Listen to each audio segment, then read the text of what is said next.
عقل کو استعمال کرنا دنیا ہے اور دل کو استعمال کرنا دین ہے۔ آج کی آیات کا ترجمہ۔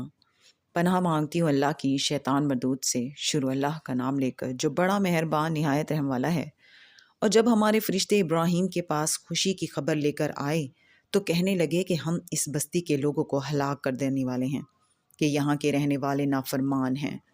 ابراہیم نے کہا کہ اس میں تو لوط بھی ہیں۔ وہ کہنے لگے کہ جو لوگ یہاں رہتے ہیں ہمیں سب معلوم ہے، ہم ان کو اور ان کے گھر والوں کو بچا لیں گے بجز ان کی بیوی کے کہ وہ پیچھے رہنے والوں میں ہوگی۔ اور جب ہمارے فرشتے لوط کے پاس آئے تو وہ ان کی وجہ سے ناخوش اور تنگ دل ہوئے۔